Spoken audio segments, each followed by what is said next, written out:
Hello दोस्तों, welcome to अभी money मैस्ट्री। तो आज हम लोग डिस्कस करने वाले हैं कि केपीआईटी शेयर्स जो था टेक्नोलॉजीज शेयर वो क्यों गिरा है, फॉल क्यों हुआ है, वो सब पे हम लोग डिस्कशन आज करेंगे।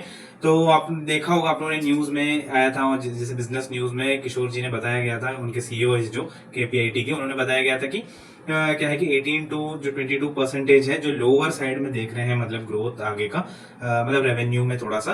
क्योंकि क्या है कि थोड़ा प्रोजेक्ट्स का डिले चल रहा है, तो प्रोजेक्ट्स का डिले चलता है तो पता ही होगा आप लोगों की, मतलब पैसा आता है तभी तो हमारा प्रॉफिट हम लोग ज्यादा दिखा सकते हैं ना, या प्रॉफिट दिखा सकते हैं।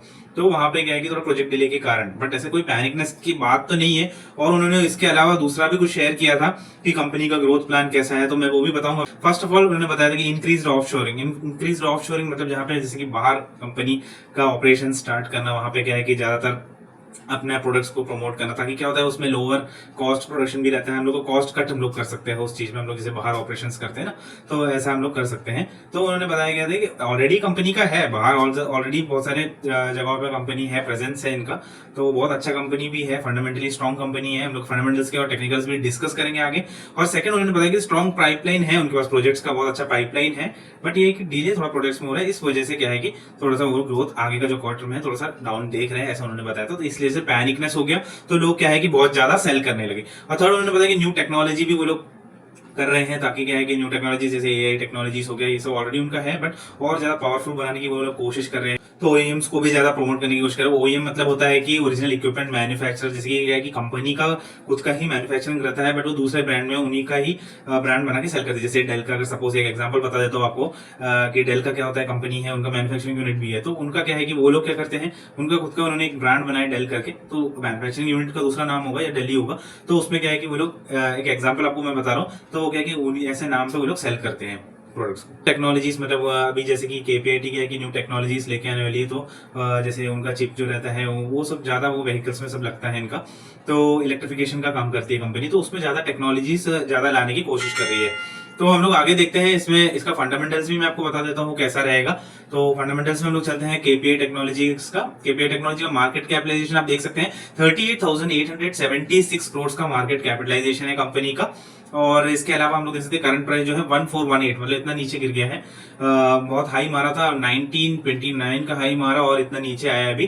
तो ये क्या है कि इसका स्टॉक भी आप लोग देख सकते हैं, स्टॉक ओवर वैल्यूड है थोड़ा सा, आप लोग देख सकते हैं 53 का चल रहा है। 53 से क्या है कि वो डाउन हुआ है, जहां पे हम लोग का इंडस्ट्री भी आप लोग देख सकते हैं 37 है। तो 37 क्या है, 37 से ज्यादा ऊपर चल रहा है स्टॉक भी। तो हम लोग का क्या होता है, ओवर वैल्यूड जोन पे है, मतलब थोड़ा सा नीचे रिवर्स आने के बाद ही ऊपर को रैली देता है। कोई भी स्टॉक हो आप लोग देख लेना, जैसे कि क्या है कि कंपनी का जो अच्छा फंडामेंटल स्टॉक होगा वो अच्छे से ऊपर जाता है, हाई मारता है, उसके बाद नीचे आता है, उसके बाद ही फिर वो ऊपर जाता है। तो आप लोग को ये हमेशा याद रखना है कि अच्छे फंडामेंटल स्टॉक्स में नीचे गिरने के भी चांस है। और मार्केट का इकोनॉमी जैसा रहता है, हम लोग मार्केट में कुछ प्रेडिक्ट तो कर नहीं सकते, बट बोल नहीं सकते कि कल क्या हो जाए कोई, जैसे कि अभी ईरान और इसराइल का भी प्रॉब्लम चल रहा है, तो ये सबसे भी लोग पैनिकनेस में भी है थोड़ा। बट ये क्या है कि ये इनके कमेंट की वजह से एक्चुअली ये डाउन हुआ था, तो कोई पैनिकनेस करने की बात नहीं है। कंपनी तो अच्छा है, बहुत अच्छा कंपनी है। तो आप लोग देख सकते हैं प्राइस टू अर्निंग रेशियो भी यहाँ पे आप लोग को मैं दिखा देता हूँ, प्राइस टू अर्निंग रेशियो भी अच्छा है, 53.5 का है। और इसके अलावा हम लोग देख सकते हैं डिविडेंड यील्ड भी कंपनी अच्छा खासा प्रोवाइड करे, 0.45% का। और आरओसी जो है अच्छा खासा प्रॉफिट दिया, मतलब 38.4% प्रॉफिट दिया है। मतलब समझ लीजिए कि एक फिक्स डिपॉजिट से भी ज्यादा दिया है, मतलब 8% तो फिक्स डिपॉजिट देता है, 7 पॉइंट समथिंग देता है, तो ये 38% का अच्छा रिटर्न दिया है कंपनी ने, रिटर्न ऑन कैपिटल एम्प्लॉयड। और इसके अलावा आप लोग देख सकते हैं डेट ना के बराबर है, 0.14 है यहाँ पे डेट। और डेट के फेलियर होने के चांसेस भी बहुत कम है, 349 करोड़ का ये सब डेट। और इसमें हम लोग देख सकते हैं करंट एसेट्स भी ज्यादा है कंपनी के पास, और लाइबिलिटीज भी ठीक है, मतलब करंट एसेट से कम है। तो मतलब क्या है कि शॉर्ट टर्म ऑब्लिगेशंस मीट करने के लिए पैसा है कंपनी के पास। और करंट रेशियो भी आप देख सकते हैं 1.30 का है, जो कि ठीक है, 1 के ऊपर होना चाहिए करंट रेशियो, बहुत अच्छी बात है। और क्विक रेशियो भी अच्छा है 1.25 का। और पित्रोसी स्कोर आप देख सकते हैं 9 है, 9 मतलब बहुत अच्छा स्कोर है, 9 आउट ऑफ 9 मिल रहा है, मतलब पित्रोसी स्कोर बहुत अच्छा कंपनी है। और हम लोग इसका, मैं थोड़ा कंपनी के बारे में भी आपको बताऊंगा ये क्या करती है कंपनी। इसका एआई एंड डिजिटल सॉल्यूशंस में भी कंपनी काम करती है, एम्बेडेड सॉफ्टवेयर्स बनाती है। और ये क्या है कि ज्यादातर इनका जो यूज होता है, जिसकी बॉडी करके, बॉडी इलेक्ट्रॉनिक्स करके भी यूज होता है। बॉडी इलेक्ट्रॉनिक्स मतलब इतना ही होता है, वो मैं आऊंगा अभी प्रोडक्ट सेगमेंट में आऊंगा तो आपको मैं बताऊंगा वो चीज। और एआई और डिजिटल सॉल्यूशंस का भी है इनका, आप लोग देख सकते हैं यहाँ पे।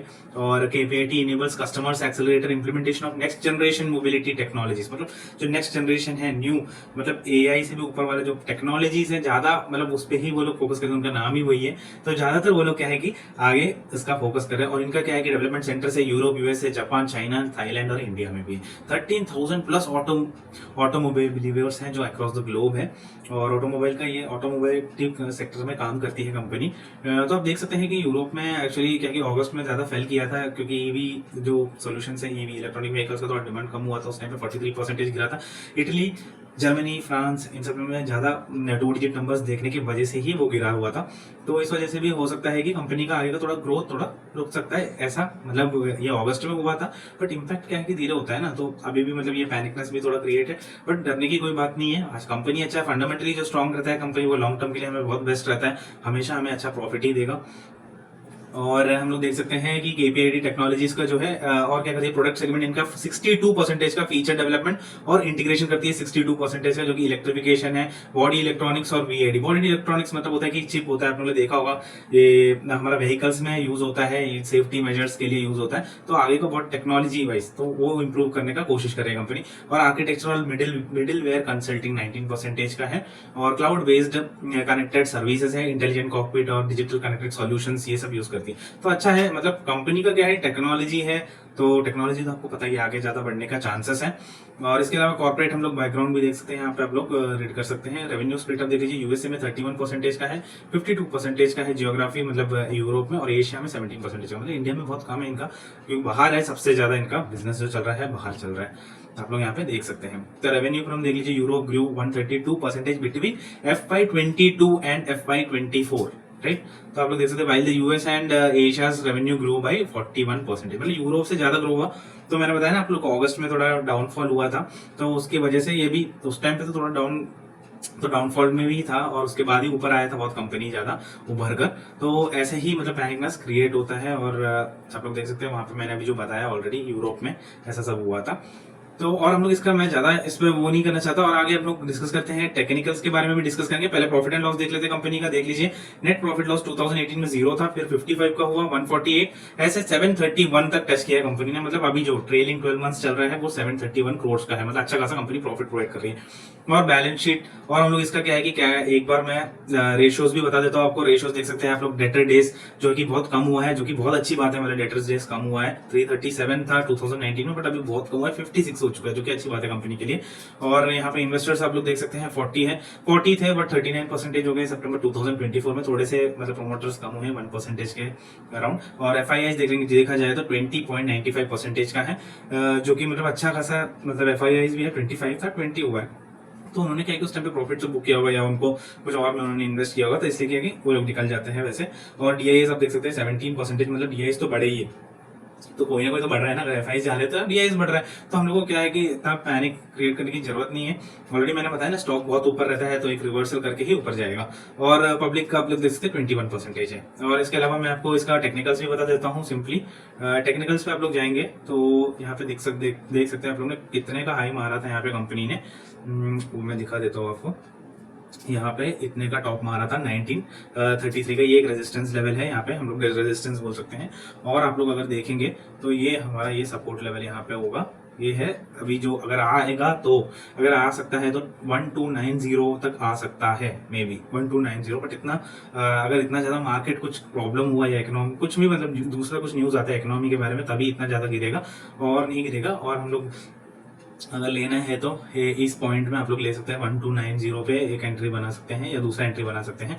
और अगर हम लोग यहाँ पे देखा जाए तो मैं आपको इसका 1 वीक का चार्ट भी बता देता हूँ। 1 वीक में आप लोग देखेंगे तो इसका देख सकते हैं, यहीं भी मतलब सपोर्ट यहाँ पे है। और एक और हम लोग को 1 वीक में अगर आते हैं तो एक और सपोर्ट आ रहा है, अगर उसके नीचे कंपनी जाता है तो ये वाला लेवल पे भी आ सकता है 1290, मतलब 1323 के बाद ये यहाँ पे भी आ सकता है कंपनी।